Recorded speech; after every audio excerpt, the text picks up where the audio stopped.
여러분들의 얼굴을 보니 너무 반갑고 좋습니다. 우리가 신년 처음 시작할 때 신약 성경을 언제 다 읽을까 싶었는데 이제 요한계시록 마지막 책이 우리가 계속 묵상하고 있습니다. 오늘 말씀은 7교회에게 편지를 보낸 내용인데 그 중에 에베소 교회에 보낸 편지에 대해서 우리가 함께 이야기를 나누려고 합니다. 여러분 혹시 공갈빵이라고 아십니까? 네, 뭐 드셔보셨지요? 네, 정말 공갈빵이라는 이름을 참 잘 지었구나라는 생각이 들 정도로 마치 우리나라 호떡하고 비슷한데 속이 이렇게 확 부풀려져 가지고 그래서 이거 먹으면 굉장히 배부를 것 같다 생각하는데 한 입 딱 무는 순간 그게 다 부셔져서 얼마 되지 않은 빵인 것입니다. 저는 에베소 교회의 모습이 마치 공갈빵 교회의 모습 아닌가 이런 생각이 들었습니다. 겉으로 보기에는 참으로 멋진 교회입니다. 그리고 대단한 사역들과 그들의 수고와 그들이 교회에 많은 업적들을 세워놨던 것들을 볼 수가 있습니다. 그러나 정말 그 안에 들어있어야 될 사랑이 결여되어 있는 교회. 그래서 종말의 교회에게 가장 첫 번째로 말하고 있는 게 무엇일까? 그것은 바로 그 중심에 처음 사랑을 잃어버렸다는 겁니다. 우리가 삶을 살아가다 보면 그런 게 있는 것 같습니다. 꽤 오랜 시간이 지나고 경험이 생기고 이러면 그런 것들이 초심을 잃어버리게 만들고 순수한 마음보다는 오히려 자기가 어떤 전문성과 자기의 능력들을 드러내고 싶어하는 마음들이 있는 것 같습니다.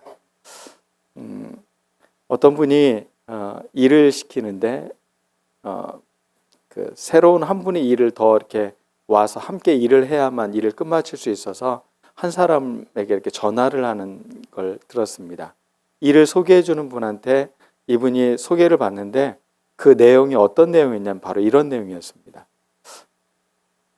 그분 일을 하신 지 얼마나 되셨습니까? 이분 한 20년 됐습니다. 그러면 됐습니다. 보내세요. 다른 부연 설명이 없었습니다. 20년 됐습니다. 그러니 그 일을 하는 데는 조금도 부족함이 없다라고 이야기를 하는 거죠. 20년 전문가 베테랑이 됩니다. 제가 목회를 몇 년 했나 봤더니 20년이 넘었습니다. 근데 한 번도 저는 아직도 제가 전문가라고 느껴본 적이 없는데 사람들은 20년 하면 그래도 전문가, 베테랑이라고 이야기하는 것 같습니다. 근데 거기에 아주 중요한 것이 빠질 수 있습니다. 그 처음의 마음처럼 순수함을 갖고 그 열정을 다하는 마음들을 놓치는 순간 우리는 교회 안에서 가장 중요한 것을 잃어버린다는 겁니다. 우리 교회가 공갈빵 교회가 되지 않기를 원합니다. 겉으로 드러나기는 괜찮고 멋지고 화려하고 어떤 큰 업적을 남기고 사실 그것보다 더 중요한 것은 우리 안에 그리스도의 사랑을 담아내고 그 사랑의 힘으로 내가 세상을 향해 사랑으로 나아갈 수 있는 용기와 이 희망을 놓지 않는 것. 그런 교회가 우리에게 정말로 필요한 교회가 아닌가 싶습니다. 이 에베소 교회는 사도 요한이 반모섬에 유배되어져 있는 상황에서 첫 번째로 보낸 편지입니다. 지역적으로도 보면 반모섬에서 가장 가까운 교회입니다. 그래서 가장 가까이 있는 이 에베소 교회에 편지를 보내는데 이 에베소는 그때 당시에 고대 사회임에도 불구하고 어마어마한 건축물들이 많이 있었고 상업 도시였고 무역이 굉장히 활발했고 그리고 굉장히 많은 사람들이 모여 있었던 대도시였습니다. 메가 도시라고 할 수 있을 만큼 그렇게 큰 도시를 형성했던 곳이 바로 이 에베소였습니다. 그곳에 있는 아데미 신전 터를 보면 지금 축구장 경기장보다도 더 큰 규모의 건물이 그 당시에 세워졌습니다. 건물의 크기가 고대 사회는 곧 뭐를 말했습니까? 중심 역할을 했죠. 권력의 중심 역할을 했습니다. 그러면 이 아데미 신전, 다산을 상징하고 사랑의 신을 상징하는 이 여신을 그렇게 기념했던 그곳에서 정작 그들의 사랑은 사랑이 없다는 겁니다. 그들의 중심 안에 사랑이 없다는 겁니다. 그래서 오늘 제목을 사랑의 변화인가 변질인가 이렇게 이야기를 했습니다. 변화라는 건 본질은 바뀌지 않지만 더 좋아지고 더 나아지고 더 성장하는 모습일 것입니다. 그런데 변질이라는 건 무엇입니까? 근본의 것들이 자꾸 사라져가는 것이 바로 변질일 것입니다. 우리는 사랑의 변화와 성숙은 있어야 되지만 변질이 있어서는 안 될 것입니다. 우유를 예를 들겠습니다. 우유가 잘 변화하면 뭐가 됩니까? 치즈도 되고 또 요거트도 되고 맛있는 것들이 될 수 있습니다. 그러나 우유가 변질되면 어떻게 됩니까? 큰일 납니다. 그걸 드시면 안 되는 거죠. 그런 것처럼 우리의 사랑이 변화인지 변질인지 우리가 잘 돌이켜 볼 수 있는 그런 우리가 되었으면 좋겠습니다. 각각의 교회에 편지를 보낼 때 요한은 이런 이야기를 합니다. 예수님이 누구인지에 대해서 다시 한번 설명을 해주는데 오늘 교회에 편지를 보내면서 이렇게 이야기합니다. 오른손으로 7별을 잡으신 분, 7금 촛대 사이를 거니시는 분, 7별, 7금 촛대. 이것은 교회의 리더와 교회에 대해서 상징적으로 표현하는 이야기입니다. 일주일이 며칠이죠? 네. 그래서 7이라는 수는 어떤 수이겠습니까? 완전수라고 말할 수 있는. 그래서 7교회, 그러니까 당시 7교회만 있었던 게 아니라 7교회라는 것은 완전한 교회, 온전한 교회, 모든 교회를 상징적으로 이야기하고 있는 것임을 알 수가 있는 것입니다. 그럼 주님은 교회 사이를 뭐 하고 계시다고요? 거닐고 계시다는 겁니다. 주님은 저 멀리에서 계신 분이 아니라 교회의 중심 안에서 거닐고 계시는 분으로 소개하고 있다는 겁니다. 지금 우리 교회 안에 주님은 거닐고 계시다는 겁니다. 우리들 사이를 운행하고 계시다는 겁니다. 거기에는 변화가 일어나는 것입니다. 늘 그분을 의식하고 그분이 우리 가운데 운행하고 계심을 우리가 인식하는 순간 우리의 삶, 우리의 신앙 태도, 우리의 근본적인 것들은 변화될 수 있는 것입니다. 에베소 교회는 책망을 받는 교회가 아니라 칭찬도 받는 교회였습니다. 그들의 칭찬을 보면 행위와 수고와 인내를 안다. 그들이 하고 있는 행위, 수고, 인내, 이것에 대해서 주님은 인정하고 있다는 겁니다. 그들이 뭔가를 아주 열심히 일을 했던가 봅니다. 그들이 열심히 섬기고 봉사했던 것 같습니다. 또 그들이 어려운 시기를 잘 견뎌내고 있는 믿음의 인내도 갖고 있는 교회의 모습이었습니다. 두 번째는 그들이 악한 자, 거짓 사도를 분별해내는 또 분별력도 갖고 있는 교회였습니다. 저는 이 에베소 교회의 독특함을 이야기한다면 사도 바울도 이 에베소 교회를 중점적으로 사역했던 교회였습니다. 그리고 에베소서는 교회의 서신이라고 말할 수 있을 만큼 교회에 대한 본질과 또 교회의 의미가 무엇인지에 대해서 잘 가르쳐주고 있는 책입니다. 어찌 보면 요한도 또 바울도 이 에베소 교회를 향한 그 열정적 사역은 참으로 놀라울 정도입니다. 이 에베소 교회, 그래서 그런지 참 똑똑한 교회였습니다. 그리고 분별력이 있었습니다. 그래서 거짓말하는 사람들이 어떠한 사람들인지를 잘 구분해내는 그런 분별력을 갖춘 교회였습니다. 한국 교회에 많은 이단들이 교회 안에 들어와서 교회를 어지럽혔습니다. 그럴 때 정말로 우리에게 필요한 게 무엇입니까? 이런 분별력인 것입니다. 이단들이 주 타겟으로 만드는 사람들이 있다고 합니다. 교회에 열심은 있는데 불만이 많은 사람. 이게 이단들의 첫 번째 타겟이라고 합니다. 두 번째 타겟, 목사한테 불만이 많은 사람.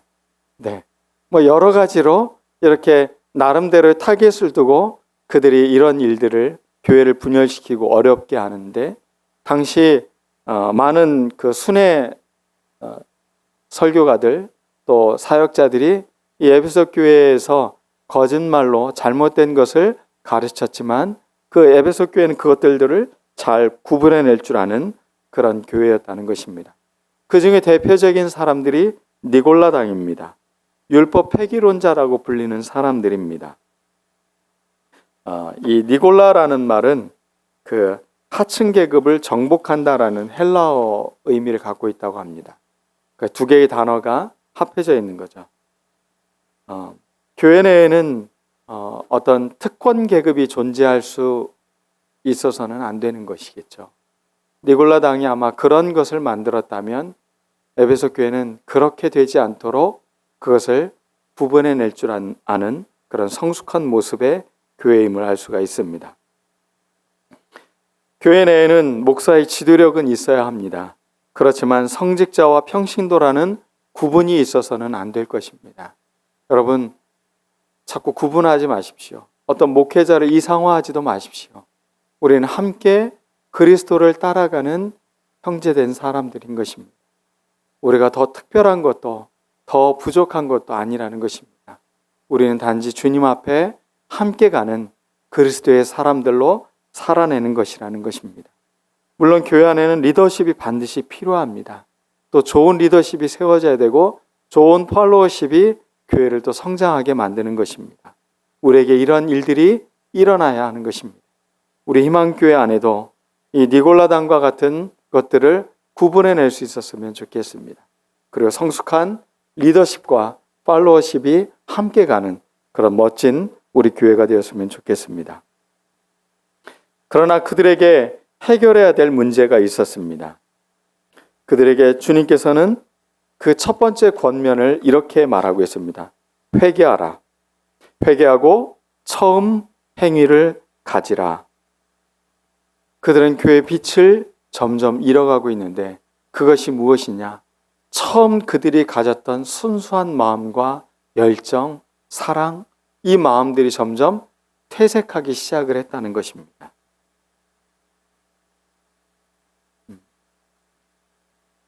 사랑하면 미안한 마음이 많아지는 것 같습니다. 근데 미안한 게 사랑은 아니죠. 더 해주고 싶고 부족한 것 같고 나의 사랑이 좀 모자란 것 같아서 늘 미안한 마음을 먹는 것. 그것은 참 중요한 마음인 것 같습니다. 저는 회개한다는 게 무엇일까? 다시 한번 생각을 해보면 사랑이라는 차원에서 회개란 무엇일까? 내 마음이 다시 이 미안한 마음으로 내가 이렇게 부끄러운데 내가 이렇게 많은 것을 하질 못했는데 그러면서 자기를 돌이켜보고 그러면서 마음가짐을 새롭게 하는 것이 아마 이 회개하는 것이 아닐까 싶습니다. 여러분들 뭔가 불편함이 있을 때 우리는 다시 한번 주님께로 돌아가야 되는 것입니다. 이 호세아 선지서는 사랑에 대한 선지서라고 말할 수 있습니다. 잘못된 사랑, 그렇지만 그 잘못된 사랑에 대해서 하나님은 끝까지 포기하지 않는 사랑에 대해서 이야기하고 있는 책이 바로 호세아서입니다. 호세아서를 공동번역 성경으로 이렇게 읽어보면 우리 개역 개정판의 2장 19절과 20절에 보면 이렇게 나와 있습니다. 내가 너에게 장가들어 영원히 살되 공의와 정의와 은총과 긍휼이 여김으로 내게 장가들며 진실함으로 내게 장가들리리. 네가 여호와를 알리라. 이거를 공동번역 성경에서는 이렇게 번역하고 있습니다. 너와 나는 약혼한 사이. 우리 사이는 영원히 변할 수 없다. 나의 약혼 선물은 정의와 공평, 한결같은 사랑과 뜨거운 애정이다. 저는 이 구약 성경의 이 공동 번역 성경은 참 잘 번역되어 있는 것 같습니다.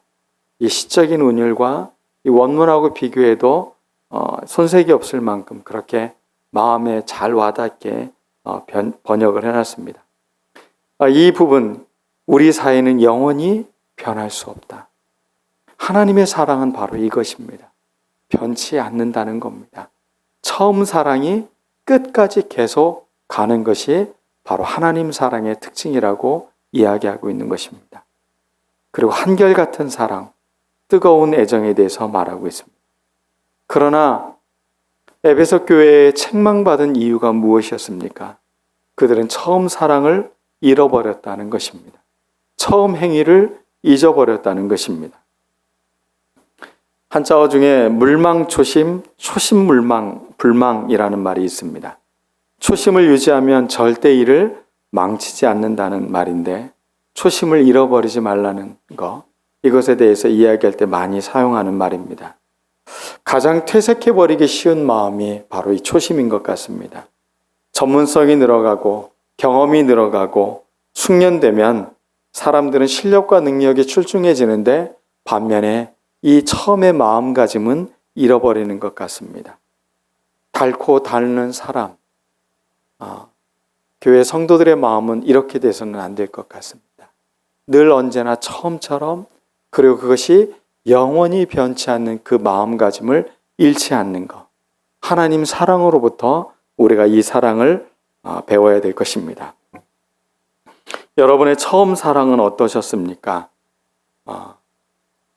아내를 처음 봤을 때, 또 남편을 처음 봤을 때 여러분 설레이며 또 순수한 마음, 또 서로를 향해 가졌던 그 마음, 10년, 20년, 30년이 지나는데 여전히 그 마음이십니까?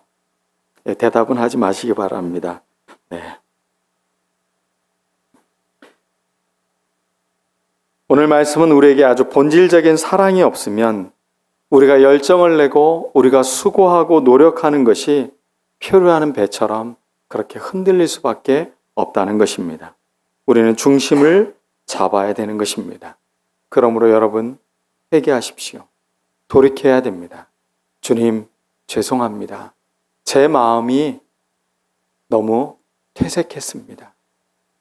제 마음이 너무 오만해져 있었습니다. 다시 주님으로부터 이 사랑을 배우기를 원합니다.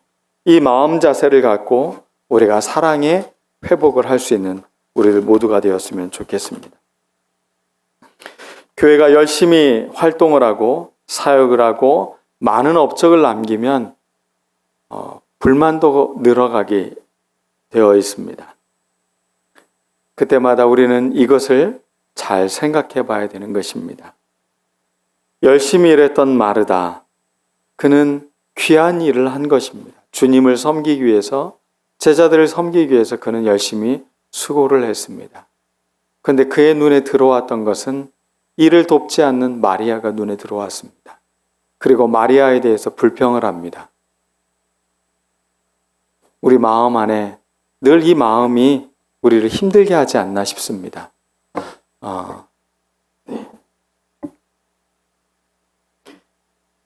여러분 안에 내가 무엇을 한다 하여서 누가 뭘 하지 않는 것이 불편함으로 다가오지 않았으면 좋겠습니다. 사랑은 비교하는 게 아닙니다. 사랑은 저 사람이 어떠해서가 아니라는 겁니다. 사랑은 내가 주님을 사랑하는 겁니다. 내가 지금 하고 있는 행위가 사랑의 행위라면 그것으로 충분하다는 것입니다. 말씀을 듣는 것도 사랑의 행위고, 열심히 주님을 위해서 섬기는 것도 주님을 위한 사랑의 행위입니다. 그것으로 충분하다는 것입니다. 주님은 사랑을 잃어버린 교회, 사랑이 없는 교회는 떠나겠다라고 말하고 있는 것입니다. 내 촛대를 그 자리에서 옮기리라. 그 교회를 뭐 하겠다는 거예요? 교회 안에서 몰아내겠다라는 이야기입니다. 여러분, 신앙의 가장 근본이 무엇입니까? 그것은 바로 사랑입니다. 사랑을 잃어버린 것은 허울에 지나지 않는다는 것입니다. 지금도 투르키예라고 이름이 바뀌었지만, 그 지역에 가면 그곳에는 많은 교회 유적지가 있습니다. 그러나 교회로서 기능을 하는 곳은 몇 개 되지 않습니다. 다 폐허가 되어져 있고 다 무너져 있습니다. 건물, 외형, 우리가 쌓아놨던 어떤 업적들, 그것들이 영원하지 않습니다. 그러나 영원한 게 있습니다. 주님과 우리의 사랑은 바로 영원한 것입니다. 이 영원한 것에 우리의 마음을 잃지 않았으면 좋겠습니다. 영원한 것에 우리의 마음을 두고 잘못된 것에 마음을 잃지 않는 우리가 되었으면 좋겠습니다. 에베소 교회에 이기는 그에게는 내가 하나님의 낙원에 있는 생명나무의 과일을 주어 먹게 하겠다라고 말하고 있습니다. 에덴 동산에서는 두 개의 나무가 있었습니다. 선악을 알게 하는 지혜의 나무와 생명나무가 있었습니다. 어찌 보면 에베소 교회는 지혜가 있는 나무였던 것 같아요. 그래서 니골라당도 구분해낼 줄 알고 또 잘못된 교회 거짓 사도들도 구분해낼 줄 아는 교회였습니다. 그러나 그들에게는 생명나무의 열매는 없었던 것 같습니다. 주님을 잃어가고 있습니다. 주님을 향한 사랑을 잃어가고 있습니다. 그것은 더 이상 교회로서의 본질을 감당하고 있는 것이 아니라는 것입니다. 우리 모두 생명나무의 열매를 먹기를 원합니다. 선악을 아는 나무로 사람들을 판단하고 정죄하고 그렇게 하는 것이 아니라 우리는 사랑으로 생명을 낳게 하고 생명을 자라게 하는 이 일에 우리가 계속할 수 있는 우리들이 되었으면 좋겠습니다. 오늘날도 많은 사람들은 지식을 자신들의 신으로 섬기고 있습니다. 아직도 선악과를 사모하는 사람들이 많이 있습니다. 그러나 주님은 우리에게 생명나무 열매를 주어 먹게 한다고 말하고 있습니다. 귀 있는 자는 성령의 교회들에게 하시는 말씀을 들을지어다. 여러분 귀를 기울이십시오. 성령이 우리에게 말씀하고 계십니다. 너의 처음 사랑을 회복하라. 여러분 너무 분주하다면 또 너무 힘들다면 너무 원망하는 마음이 많다면 다시 한번 이 모든 것들을 잠시 내려놓고 주님의 사랑 안에 거하시기 바랍니다. 주님이 날 사랑하는 그 사랑이 너무 좋아서 내가 이 일을 합니다. 내가 이렇게 하고 있습니다. 내가 이런 수고를 합니다. 그 사랑이 우리 안에 더 크게 타오르기를 원합니다. 그러므로 우리는 오직 주님만 사랑하고 주님만 의지하는 우리 교회가 되어야 될 줄로 믿습니다. 사도 베드로는 실패한 제자였습니다. 사랑하는 주님을 부인했습니다. 그는 절망감과 죄책감에 사로잡혀 있었습니다. 자기가 하고 있는 모든 것들이 아무 의미 없게 느껴졌습니다. 그때 부활하신 주님은 베드로를 찾아가십니다. 마치 지금 7 금촛대 사이를 지나시는 주님처럼 주님이 그렇게 교회를 움직이듯 베드로에게 가셔서 베드로를 회복시키시는 장면이 나옵니다. 주님의 질문은 아주 단순했습니다. 네가 나를 사랑하느냐? 너 왜 나를 부인했느냐가 아니라 네가 나를 사랑하느냐? 오늘 우리 교회에 주는 메시지라고 생각합니다. 주님은 여러분을 책망하고 여러분들을 탓하고 여러분들의 잘못을 정죄하시는 분이 아니라 다시 한번 우리에게 사랑을 확인시키고 있다는 겁니다. 네가 나를 사랑하느냐? 다시 한번 우리 마음에 네가 나를 사랑하느냐? 이 말에 내가 주님을 사랑한다. 내가 주님을 사랑하는 줄 주께서 아시나. 이 고백을 지지 않는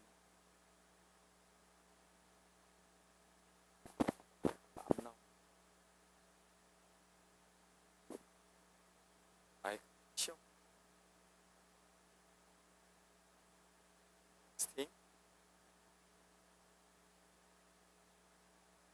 오늘 주님의 질문이 우리 모두의 질문이 되기를 주님을 사랑하는 이 마음처럼 다시 한번 주님의 사랑을 회복할 수 있는 같이 기도하겠습니다.